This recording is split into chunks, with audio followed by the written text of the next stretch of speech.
Breeze Nation, what is good? It's your boy Pat the Designer back at it again. Appreciate y'all for tuning in and showing love to another edition of the Windy City Breeze Sports Talk Daily.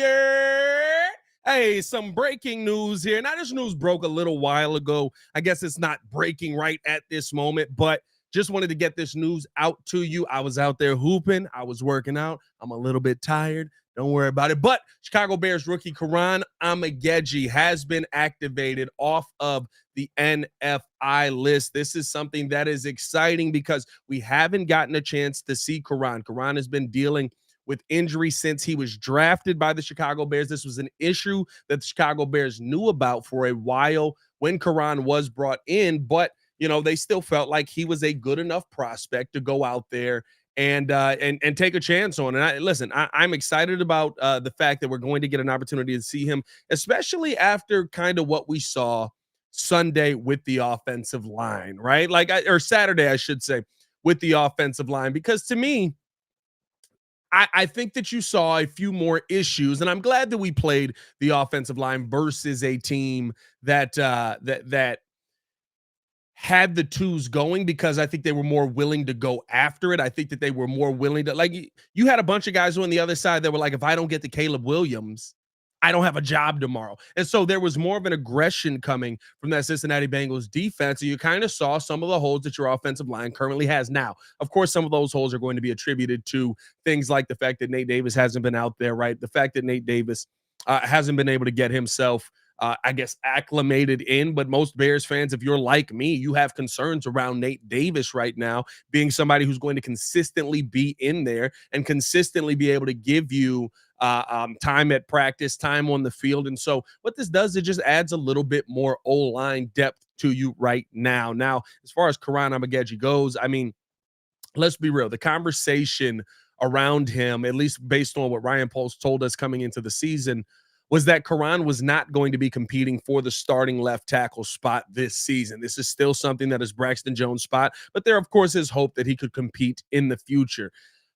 I think that there is an open competition based on the fact that while Braxton Jones is a solid left tackle, hear me, because I know everybody's going to be, Pat hates Braxton Jones. Oh my God, what's he? He's solid, right? I like him better in run block than I do in pass pro. I think he gets beat a little bit in pass pro. I think that he has improved in some ways as far as a pass pro blocker out there, but I think that that's still a position that you're looking to see if you can upgrade. If Kiran Amegadjie is anywhere close to Braxton Jones level, or maybe you feel even a little bit better than Braxton Jones, I think that it is an easy call to possibly make a swap out there. I mean, even Sunday, right? And again, it's a cohesive thing. I'm not expecting this to be something that happens during the season, but even when I keep saying Sunday, even when today's Sunday, even when you look at Saturday, right? Like, when you looked at that offensive line, it just didn't have that same oomph that we saw in that first game versus the Buffalo Bills. And to me, I think that this is your opportunity now, that if you want to, right, if you want to maybe add more of a better presence, if you want to upgrade the right guard position. Now, again, I don't think this happens now, but if you want to do that, we saw a better right guard out there. He's still out there, but he's playing left guard.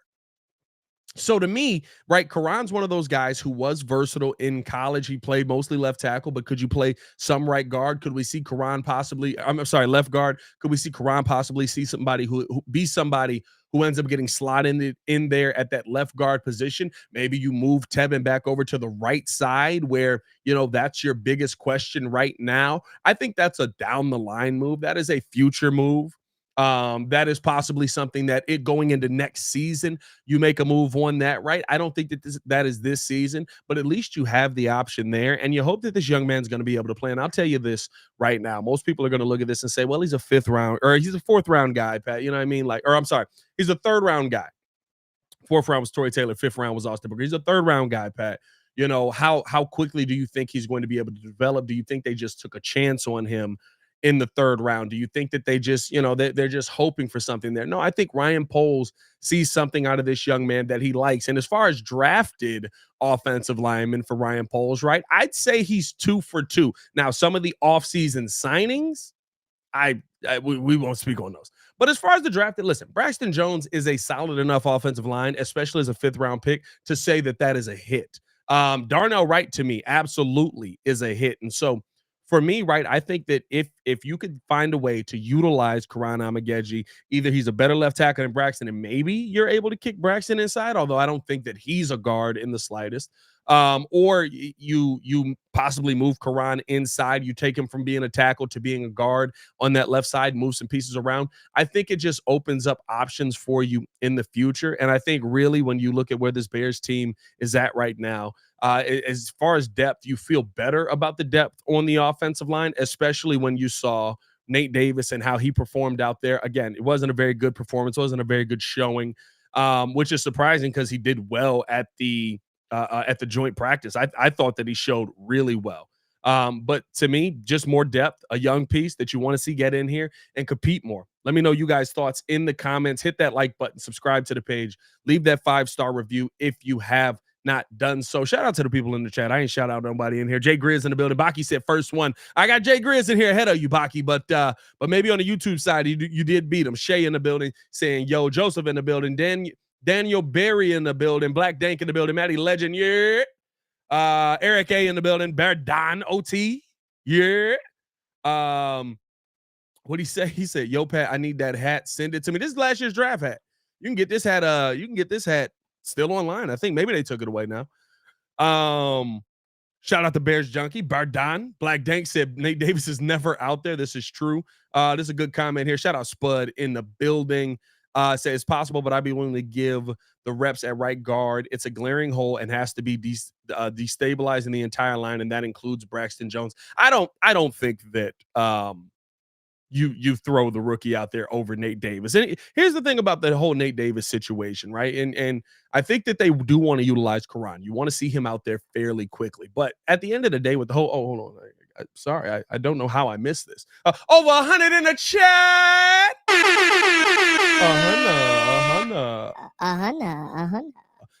Just hit it. Hold up. Over 200 in the chat.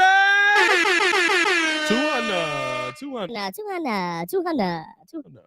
Appreciate y'all tuning in, showing love, man. If you haven't done so, hit that like button. Subscribe to the page. Appreciate y'all for rocking with us. Raging said Kiran ain't playing no right guard. Yeah, no, I don't believe he is either.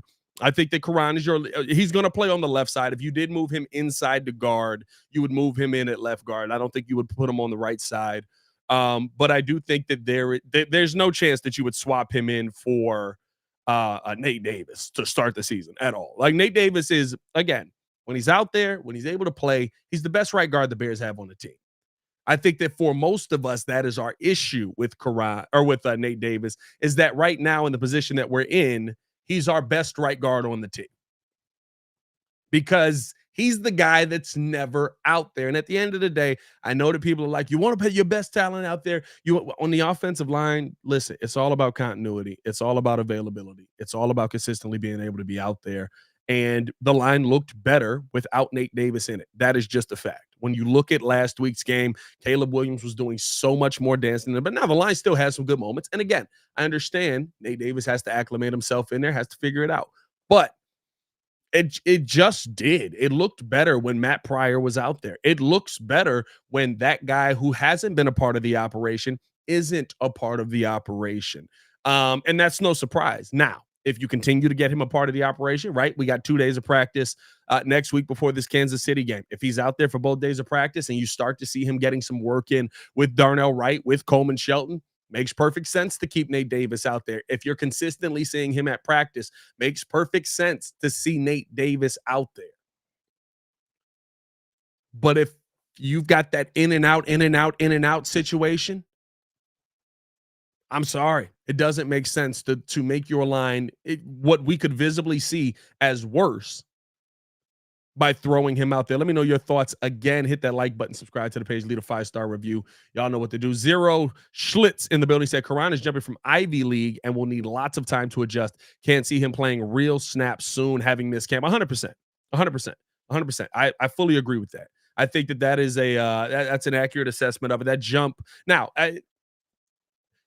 does Ryan Poles draft him 3rd overall if he feels like he can't make that jump? I don't believe that. And so I think that there is, or I'm sorry, not 3rd overall, in the 3rd round, if he feels he can't make that jump, I don't believe that. I think that Ryan Poles believes that jump is feasible for him, but don't expect it to be a Ryan Poles jump or Braxton Jones jump. I'm all over the place. It's late. Don't worry about it. It's not really late, but I'm telling y'all, bro. I ain't played basketball in so long. I had given up basketball. I was like, I'm done. I saw some dude tear his ACL. I was like, I'm good on this sport. I'm going to golf.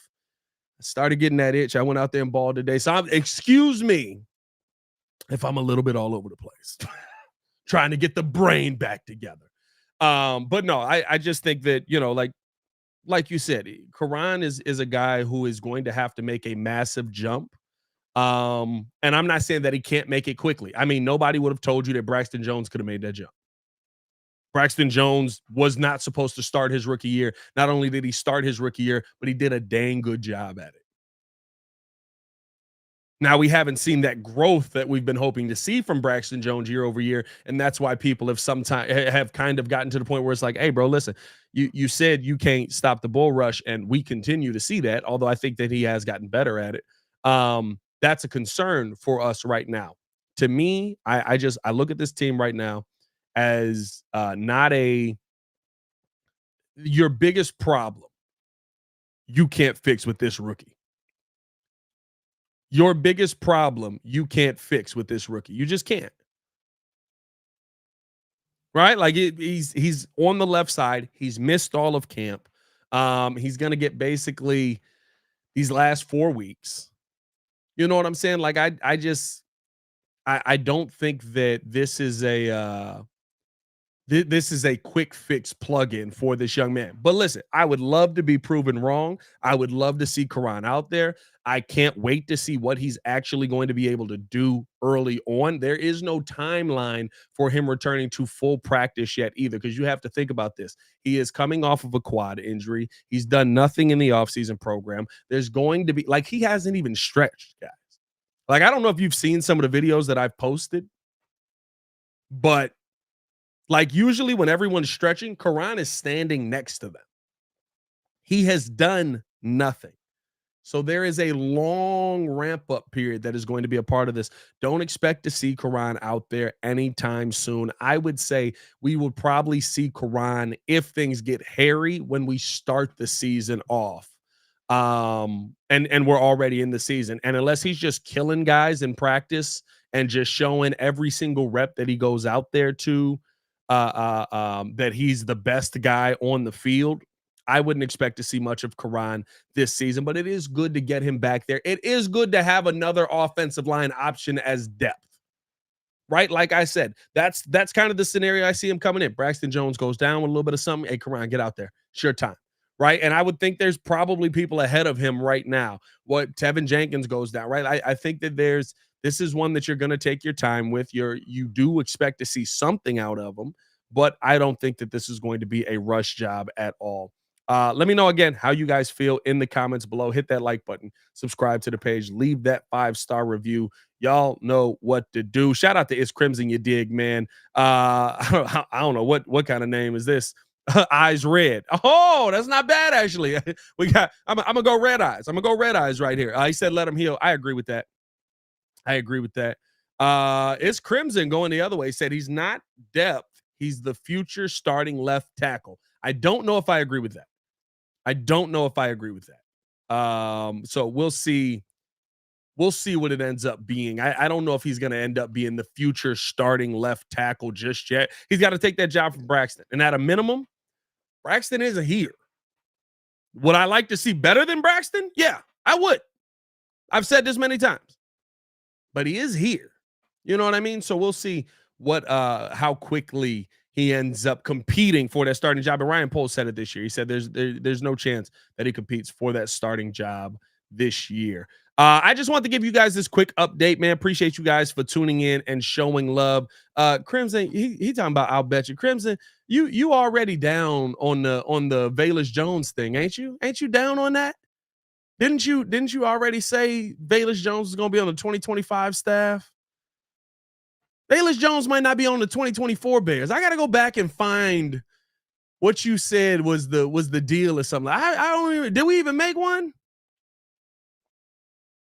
Velus Jones might not even be on the 2024 team, though. Come on. Stop making bets in the chat, though. Hey, hit that like button, subscribe to the page, man. We'll holler at you guys later. We'll be back tomorrow morning for the morning breeze. So tap in with us on that as well. 6:30 in the morning. We are going to be talking, of course, Bears, Caleb Williams, some of what we saw. Actually, I'll give you a little tease on tomorrow's episode. Is the hype too high for Caleb Williams right now? We'll talk about that tomorrow on the Morning Breeze. Hit that like button. Y'all stay safe out there, Chicago. It's your boy, Pat the Designer. Back at it again. Bear down. One love.